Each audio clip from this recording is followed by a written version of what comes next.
नमस्कार दोस्तों, Amit study point में फिर से आपका स्वागत है। आप सिंधु नदी घाटी सभ्यता के साथ साथ विश्व के अन्य सभ्यताओं के बारे में भी जान चुके हैं। हाँ, एक चीज़ और कर लीजिएगा, जो आप लिखे थे मेसोपोटामिया की सभ्यता दजला और फरात नदी के किनारे है, कभी कभी परीक्षा में दे देता है, इसके जगह पर दे देगा टिग्रिस। क्या देगा? टिग्रिस तथा यूक्रेटस। क्या चीज? यूक्रेटस। टिग्रिस तथा यूक्रेटस। तो ये क्या है? ये दजला और फरात का पुराना नाम है। दजला का पुराना नाम टिग्रिस, फरात का पुराना नाम यूक्रेटस। क्या आप लोग को नहीं सिखाए हैं? झेलम का पुराना नाम बितस्ता, झेलम का राबी का पुरुषनी, राबी का ब्यास का विपाशा, ब्यास का विपाशा, और सतलज का तो क्या पुराना नाम है? तो उसी प्रकार कभी दजला और फरात न दे के दे देगा टिग्रिस तथा यूक्रेटस नदी, और ऑप्शन में ही नहीं रहेगा दजला और फरात। तो क्या छोड़ के चले आइएगा? नहीं। क्लियर है?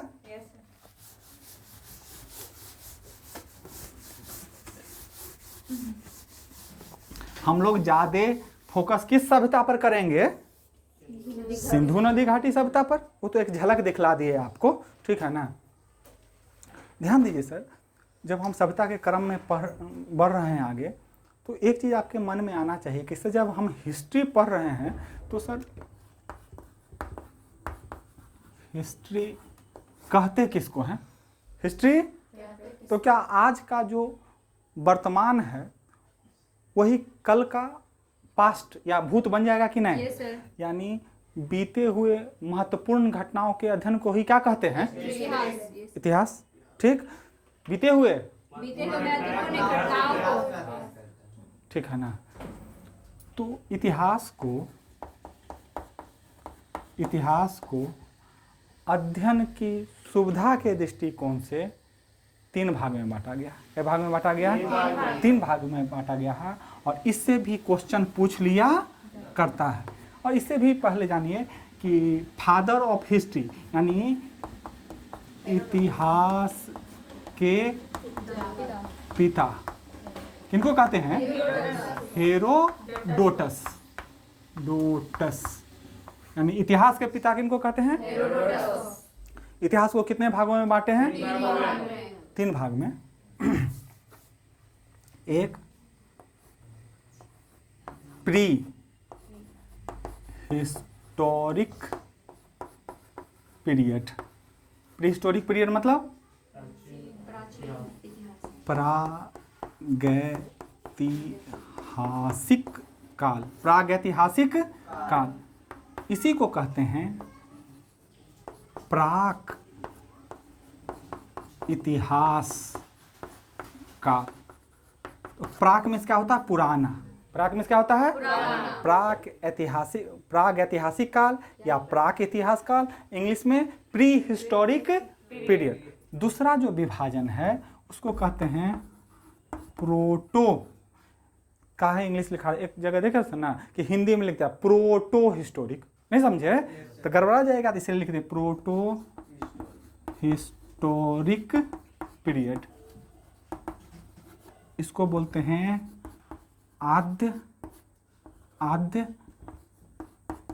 ऐतिहासिक काल। और तीसरा जो डिवीजन है, पहला, दूसरा और तीसरा, इसको कहते हैं हिस्टोरिक पीरियड, मतलब ऐतिहासिक काल। जब 3 तरह से बांटा गया है तो कुछ ना कुछ अंतर होगा, तभी तो 3 भाग में बांटा गया है, ठीक ना। अंतर यह है सर, आपको अभी हम पाषाण काल समझाए ना, उसका फायदा आपको यहाँ पर मिलेगा। इसका एग्जाम्पल में आ जाएगा, इसका पाषाण काल। एग्जाम्पल में क्या आ जाएगा? पाषाण काल। क्या आप देखे थे कि इस काल में लोगों को लिखना पढ़ना आता था? नहीं आता था। नहीं था, ठीक ना। लिखना यानी यहाँ पर लिखने पढ़ने का कंसेप्ट ही नहीं था। क्लियर है, ठीक। जब सभ्य हुआ आदमी तब न लिपि आई और तब न लिखना पढ़ना आया। तो लिखने पढ़ना आप लोग क्या देखे थे, सिंधु घाटी सभ्यता, भारतीय क्षेत्र का बात कर रहे हैं, किस सभ्यता में, सिंधु घाटी। तो जो सभ्य हम बताए थे सभ्यता जहाँ तभी हम प्रयोग करेंगे जब क्या आएगी, लिपि आएगी। इसका मतलब है सिंधु घाटी सभ्यता में लिपि आ गई होगी। तो जो सिंधु घाटी सभ्यता की लिपि थी वह थी भाव चित्रात्मक, यानी चित्र से भाव व्यक्त होता था। कैसे भाव व्यक्त होता था, चित्र से भाव क्या होता था, यानी लिखी। अभी भी आपको सिंधु घाटी सभ्यता का कई स्थल है, वहाँ पर कुछ कुछ लिखा हुआ क्या मिलेगा, आपको मिल जाएगा, लेकिन अभी तक उसको पढ़ा नहीं गया। यानी आध ऐतिहासिक काल उस काल को कहेंगे जिसका लिखित विवरण मौजूद है लेकिन उसे पढ़ा नहीं जा सका है। और आपसे पूछेगा कि क्या सर ऐसा कोई काल था, ऐसा कोई सभ्यता थी, तो कहेगा हाँ थी, सिंधु नदी घाटी सभ्यता या हड़प्पा सभ्यता। इंपॉर्टेंट है, एग्जाम्पल ज़्यादा इंपॉर्टेंट है। तो इसका एग्जाम्पल कौन हुआ, सिंधु नदी घाटी सभ्यता। कोई दिक्कत है तो बोलिए, ठीक है ना। यानी क्या हुआ होगा, इस सप्ताह में लिखा गया होगा लेकिन हम लोग अभी उसको पढ़ नहीं पाए। क्लियर है ना। और ऐतिहासिक इसमें लिखा भी गया है और लोग पढ़े भी हैं, यानी जिसका लिखित विवरण गुड करते तो समझ जाइएगा कि मौजूद है, लिखित विवरण मौजूद है और पढ़ा भी जा सका है। क्लियर है ना सर। तो उस सभ्यता को, उस काल को क्या बोल दिए, तो कहेगा सर ऐतिहासिक काल में क्या आएगा, तो आप लोग को वैदिक काल, कौन काल, वैदिक काल बताए हैं। अभी ट्रिक पर जाएंगे सर, देखिएगा वहां पर भी आएगा। तो इसके एग्जाम्पल में आ जाएगा कौन काल, वैदिक काल। क्या वैदिक काल में वेद आ गया था कि नहीं, ऋग वेद, ठीक ना। तो वेद आ गया था तो क्या वेद में लिखा हुआ होगा कि नहीं, और उसको पढ़ा जा सका कि नहीं। तो यानी ऐतिहासिक काल उस काल को कहें जिसमें लिखित विवरण भी मौजूद हो और तो कहिएगा वैदिक काल तथा उससे आगे का काल, यानी शुरुआत ही हो गया था ऐतिहासिक काल का, किस काल से, और हम कहेंगे अभी कौन काल चल रहा है, इसी में आएगा। अभी भी लिखित विवरण मौजूद है, हम उसको क्या कर रहे हैं, पढ़ रहे हैं। क्लियर है ना। तो ये हो गया आपको हिस्ट्री का क्या डिवीजन। अब बारी बारी से हम लोग समझेंगे, पढ़ेंगे। तो क्या हमने पाषाण काल के बारे में पढ़ लिया कि नहीं पढ़ लिया, पाषाण पत्थर का काल, उसको भी हम लोग बांटे थे, पूरा पाषाण काल, मध्य पाषाण काल, नव पाषाण काल, बाद में ताम्र पाषाण भी देखे थे। अब हम लोग किस में प्रवेश कर जाएंगे, सिंधु नदी घाटी सभ्यता। मिटाएं क्या,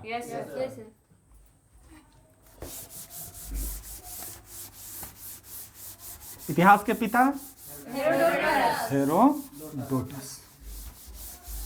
आपके मन में एक क्वेश्चन आना चाहिए कि सर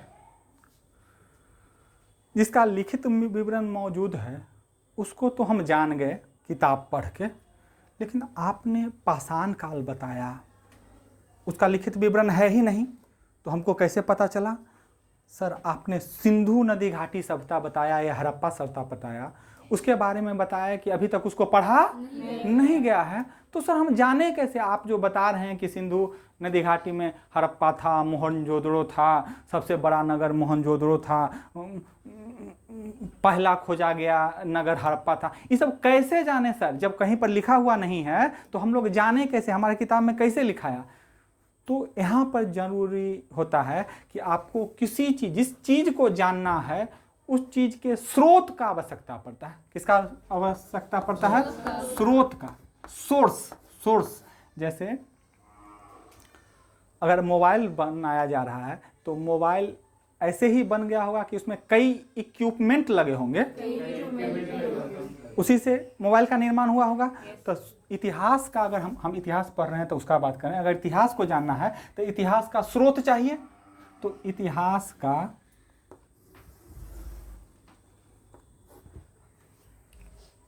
दो स्रोत, इतिहास का दो स्रोत क्या क्या? एक पुरातात्विक स्रोत। कौन स्रोत? हम पिछले क्लास में भी आपको बताए थे कि जब नालंदा खंडर के बारे में भी बताए थे। वैसा कई स्थल है जो क्या हो चुका है, दब चुका। क्या हड़प्पा सभ्यता भी मौजूद है? नहीं। तो उसका तो बाद, पहले तो पता ही नहीं चला था कि कोई सभ्यता भी है। बाद में 1800, किसका बात कर रहे हैं? सैंधव सभ्यता का बात कर रहे हैं हम। सैंधव या हड़प्पा सभ्यता। 1826 ईस्वी में चार्ल्स मेंसन नाम का एक व्यक्ति थे। उन्होंने सैंधव सभ्यता का क्या दिया था? जानकारी दिया था। क्या दिया था? जानकारी कि यहाँ पर कोई सब, अच्छा आज आपको सब क्षेत्र पता है, पाकिस्तान से लेके भारत का क्षेत्र किसका? सैंधव सभ्यता का। तो वो सबसे पहले 1826 में चार्ल्स मेंसन ने बताया था कि हाँ यहाँ पर कोई सभ्यता है। ठीक है। फिर आप लोग कनिंघम का नाम सुने हैं? कनिंघम, अलेक्जेंडर कनिंघम, अलेक्जेंडर, हाँ, भारतीय पुरातत्व का जनक बोला जाता है। किनको? अलेक्जेंडर कनिंघम को बोला जाता है। ठीक है ना। 1853 ईस्वी में, कितना ईस्वी में? उन्होंने इसका क्या किया? सर्वेक्षण करवाया। क्या करवाया? सर्वेक्षण करवाया। कौन क्षेत्र का? सैंधव सभ्यता का। कौन सभ्यता का? सैंधव सभ्यता का। 1904 ईस्वी में। कौन ईस्वी में? 1904। लॉर्ड कर्जन का नाम आप सुने हैं? yes, लॉर्ड कर्जन ने भारत में पुरातत्व विभाग का स्थापना करवाया। किसका स्थापना करवाया? और आप लोग को हमने याद करने दिया था कि 1921 ईस्वी में, कितना ईस्वी में? 1921 ईस्वी में सर जॉन मार्शल के देख रेख में दयाराम साहनी ने हड़प्पा नामक स्थल की खुदाई की। यानी पुरातत्व विभाग बना दिया गया कि अब आप खुदाई करके पुराने चीज का जानकारी प्राप्त कर सकते हैं भारत में भी। तो वह काम कौन किया था? कर्जन ने। उसका महानिदेशक कौन थे? Sir John Marshall. तो इन्हीं के निर्देशन में दो चेलवा रहता है, असिस्टेंट रहता है। तो एक थे दयाराम साहनी, एक थे रखाल दास बनर्जी। तो दयाराम साहनी ने 1921 ईस्वी में किसकी खुदाई की? हड़प्पा का। और बताए थे 1922 में किसका? 1922 में जोधरो का खोज किसने किया था? रखालदास बनर्जी ने किया था। रखालदास बनर्जी ने किसका खोज किया? मोहनजोदड़ो का। ठीक ना। तो आप ये जितना कहानी हम सुनाए आपको, ये कहानी किससे संबंधित है? पुरातात्विक स्रोत से। तो आप बताइए इसमें लिखने पढ़ने का की जरूरत है? ये तो खोदेगा, अच्छे लोटा निकला है, पता करो रे इसका आयु कितना है। अच्छे स्वास्तिक चिन्ह समझते हैं? स्वास्तिक का चिन्ह निकला है, पता करो तो ये कितना समय पुराना है। ठीक है ना। तो इससे इसका पुरातत्व विभाग उसका एज निकाल लेता था और अंदाज लगाता था कि इसका प्रयोग इसके लिए होगा, इसका प्रयोग कुआं मिला तो पानी के लिए, कुआं मिला मुहर मिला, मोहर। अभी देखिएगा कि कोई चीज़ भेजा जाता है कहीं तो क्या लगा के भेजा जाता है? तो अधिकतर मोहर पर देखा कि एक सिंह वाला जानवर का क्या बना हुआ है? फिगर बना हुआ। क्या बना हुआ है? फिगर बना हुआ। और वो जो मोहर था वो सेल खड़ी का बना हुआ था। ठीक है ना। तो मतलब ये सब चीज़ क्या मिलते गया और उसके बारे में आदमी अंदाज लगाता चला गया कि इसका प्रयोग इसलिए हुआ होता, इसका प्रयोग इसलिए। तो क्या आपको पुरातत्व विभाग का काम समझ में आ गया कि नहीं? आगे ना समझना जरूरी है सर। सिर्फ लिखा के भी हम आगे बढ़ जाते थे, लेकिन बढ़ सकते थे कि नहीं बढ़ सकते थे, लेकिन समझना जरूरी है। तो पुरातत्व विभाग क्या करता है? खुदाई के द्वारा जो वस्तुएं प्राप्त होती है उसकी आयु और उसके काम का अनुमान लगाता है। और वही जानकारी जब किताब में अब लिखाती है तो हम उसको क्या करते हैं? पढ़ते हैं। तो अब समझ में आ गया। जिस समय लिपि नहीं था उस समय के चीज़ों का, स्थलों का पता हमें कैसे चलता था? तो ये इतिहास के स्रोत में एक स्रोत क्या हुआ? पुरातात्विक स्रोत। और दूसरा होगा, हाँ अभी भी होता है, साहित्यिक स्रोत। सर अभी भी खुदाई होता है और कई जगह खुदाई होता है, लेकिन खुदाई करने के लिए बहुत पैसा लगता है। यहाँ भी जो नालंदा खंडर है आपके यहाँ नालंदा जिला में, तो माना जा रहा है कि अगर उसकी खुदाई हो तो बहुत चीज़ क्या होगा? मिलेगा।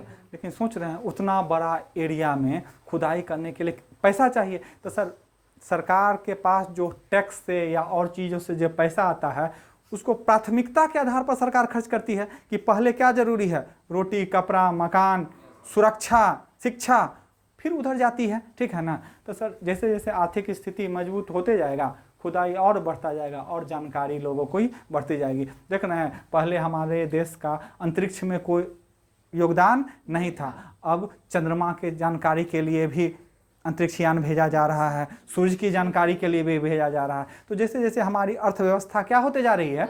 मजबूत हो रही है। हम हर क्षेत्र में अपना कदम बढ़ा रहे हैं और विकासशील भारत से विकसित भारत की ओर बढ़ रहे हैं। बढ़े आगे हैं। तो ये हुआ पुरातात्विक स्रोत। कब? जब लिखा हुआ नहीं था तब। और जब लिखा हुआ मिला तो साहित्यिक स्रोत मतलब सीधा समझिए सर किताब। क्या चीज? किताब। हाँ। अब कहेगा सर खाली किताबें होगा, पांडुलिपि नहीं होगा, हस्तलिपि? कहने का मतलब सर पहले ताम्रपत्र मतलब तांबा मिला था ना, उस पर भी घसर के लिख देता था पत्थर से, मतलब कि ज्यादा दिन तक रहे। कई पेड़ के पत्ते पर भी क्या कर देता था? लिख देता था। बाद में ये तो साहित्य यानी किताब में कब लिखाएगा? जब कागज का खोज हो जाएगा तब ना। जब तक कागज नहीं आया, क्या कागज आ गया था? तो जब कागज नहीं आया था तब तक क्या लिखता था? गुफा है, उसके पत्थर पर लिख दिया। कोई स्तंभ बना हुआ है मंदिर का, घर का स्तंभ, खंभा, उस पर लिख दिया। आप लोग आगे जाके पढ़ेंगे शिलालेख, पत्थर पर लिखा गया। गुफा लेख, गुफा के अंदर लिखा गया। स्तंभ लेख, स्तंभ पर लिखा गया। तो क्या कागज नहीं था बुआ तो उसी पर लिख देता था। बाद में कागज आया तो कागज पर। आज तो कागज पर भी नहीं लिखते, खटखट खटाखट खाट किस पर लिख देते हैं? तब ना कहता है कि हम लोग किस ओर बढ़ रहे हैं? पेपरलेस, मतलब पेपर का जरूरत नहीं है। क्या बोलते हैं उसको? Soft copy. क्या बोलते हैं? Soft copy. हार्ड कॉपी तो इसको बोलते हैं। ठीक ना। अब हार्ड कॉपी का जरूरत नहीं है। जो लिखता था उस टाइम मतलब जैसे अभी हम लोग लिखते हैं वैसा लैंग्वेज नहीं होगा। गधा, कुत्ता, घोड़ा, बकरी भी बात करता है। Yes sir. आगे जाके हम बताएंगे आपको, बता रहे, ठीक है।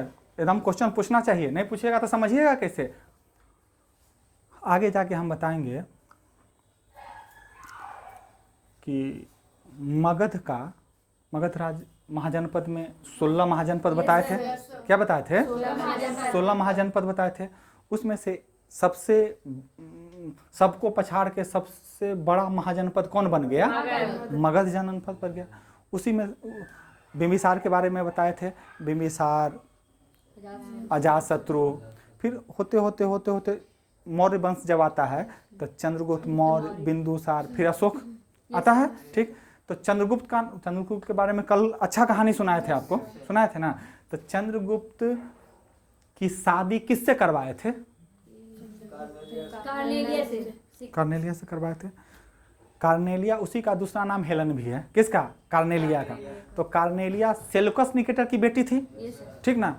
तो यहाँ के किताब में लिखाता है कि सेल्यूकस निकेटर की बेटी कौन? कार्नेलिया। और यूरोप के विद्वान थे जेम्स प्रिंसेप। क्या नाम बोले? प्रिंसेप।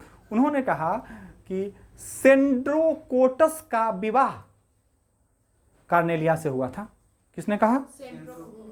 सेंड्रोकोटस का विवाह कार्नेलिया से।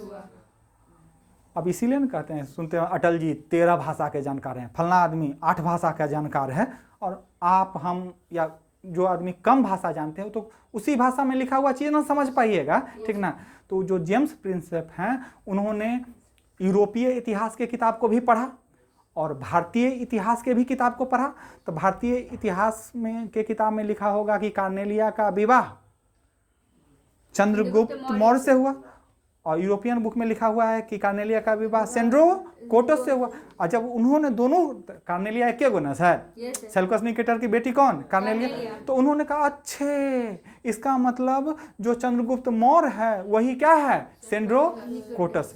समझ पा रहे हैं मेरी बात को? तो इस तरह से तुलना करके जो अनसुलझा चीज था उसको भी सुलझाने लगा और उसका भी अर्थ बताया जाने लगा। और अच्छा से समझना है तो समझिए, जैसे कि आपका राजगीर है, राजगीर में स्वर्ण द्वार एक ठो है शायद, ठीक ना। कहा जाता है कि उस पर लिखा हुआ है, अगर कोई उसको पढ़ के समझ जाएगा तो वो उस पर खोलने की विधि लिखी हुई है, लेकिन अभी तक उसको कोई पढ़ नहीं पाया। तो जो चीज़ गुत्थी सुलझ जाती है उसको हम लोग को आसान भाषा में, जो भाषा हम समझते हैं हिंदी, इंग्लिश, उसमें हमारे नज़दीक पहुंचा दिया जाता है। जो अभी गुत्थी अनसुलझी हुई है, चाहे लिखा हुआ न पढ़ा गया हो या जो दबा हुआ हो, वो अभी हमारे बीच नहीं आई है। क्लियर है? तो सर पुरातात्विक, हम क्लियर है ना सर? तो पुरातात्विक विभाग हो गया, पुरातात्विक विभाग समझ गए। फिर दूसरा का है, तो पुरातात्विक विभाग किस पर रिसर्च करता है? पुरातात्विक स्रोत पर, खुदाई से प्राप्त स्रोत पर। किस पर? खुदाई से प्राप्त स्रोत। और साहित्यिक में लिखने का बात आएगा। अब लिखने का बात आएगा तो हम कहें ना, ताम्रपत्र पर भी लिख सकता है, शिला पर भी लिख सकता है, स्तंभ पर भी लिख सकता है, ठीक ना। तो अगर हम साहित्य की बात कर रहे हैं तो साहित्य को ऐसे आप समझ सकते हैं, एक धार्मिक होगा कि नहीं, और एक होगा ऐतिहासिक। एक धार्मिक और एक आप लोग वेद, पुराण, उपनिषद, इस सब की बात करते हैं, वह कौन स्रोत है? धार्मिक स्रोत। कौन स्रोत? धार्मिक स्रोत। और आगे जाके जैसे आप मेगास्थनीज का, इंडिका, मेगास्थनीज की पुस्तक का क्या नाम है? कौन क्या है? आगे सब पढ़ना है सर, वो तो आप क्वेश्चन कर दिए तो हम बता रहे हैं। मेगास्थनीज की पुस्तक पढ़िएगा तो इंडिका, ठीक ना। फिर आप चाणक्य की पुस्तक पढ़िएगा, अर्थशास्त्र, ठीक ना। इसी तरह कई विद्वान की ऐतिहासिक पुस्तक भी क्या है? मौजूद हैं, जिसमें राजाओं के बारे में भी जानकारी, क्या इसमें राजाओं के बारे में नहीं जानकारी मिलती है? तो धार्मिक स्रोत भी हुआ और ऐतिहासिक स्रोत, और जो ये है बस यही चीज़ है। अब क्या है सर, अध्ययन के दौरान पुरातात्विक स्रोत का भी अध्ययन करते हैं, साहित्यिक स्रोत का भी अध्ययन करते हैं, और अगर जोड़ना चाहते हैं, या तो इसी में समझना है तो समझिए, या जोड़ना चाहते हैं तो विदेशी विवरण। विदेशी विवरण मतलब क्या हुआ सो समझिए सर। माना जाता है कि जिस देश के लोग इतिहास लिख रहे हैं वह अपना देश के गलतियों को छुपा लेते हैं। अगर मेगास्थनीज चंद्रगुप्त मौर्य के दरबार में रहता था और वह जब इंडिका लिख रहा होगा तो वो थोड़ा अगर कुछ गलती भी देखता होगा तो वो उसमें लिखेगा नहीं, डर से, नहीं समझे, डर नहीं, क्योंकि उसी के दरबार में रह रहे हैं, ठीक। लेकिन जब कोई विदेशी घूमने के लिए आएगा भारत, आप लोग मार्को पोलो का नाम सुने होंगे, आप लोग हुएन सांग का नाम सुने नहीं सुने हैं? यानी जो विदेशी यात्री आएगा भारत घूमने के लिए, उसको उससे क्या मतलब है कि कौन राजा है और कौन नहीं है, वो तो जो समाज में देखेगा सुनेगा वो चीज़ अपने पुस्तक में क्या कर देगा, लिख देगा। तो सही अध्ययन सही दृष्टिकोण तब बनता है जब आप देश के अंदर का भी पुस्तक पढ़ें और विदेशियों का भी क्या करें, पुस्तक पढ़ें, जो उसी समय के बारे में बताया गया होगा, तब नॉलेज क्या होता है, पक्का होता है। इसलिए नहीं, जैसे मान लीजिए हम अपने इतिहास में पाकिस्तान को कुछ कहेंगे और पाकिस्तान का इतिहास पढ़िए तो वो हमको कुछ कहेगा, वो तो दोनों को पढ़िएगा तब ना समझ में आएगा। तो दोनों को पढ़िए, उसके अलावा और दूसरा देश को पढ़िए कि वो इन दोनों के बारे में क्या लिख रहा है। तो क्या हमको विदेशी विवरण का जरूरत पड़ा कि नहीं पड़ा? तो इसलिए ये सब क्या चीज़ में आ जाता है, किसी भी चीज़ को अगर हम इतिहास पढ़ रहे हैं तो इतिहास के जानकारी के ये सब क्या हो गए, स्रोत हो गए। तो पुरातात्विक स्रोत समझ में आ गया, साहित्यिक स्रोत समझ में आ गया, विदेशी विवरण समझ में आ गया। आगे बढ़ें।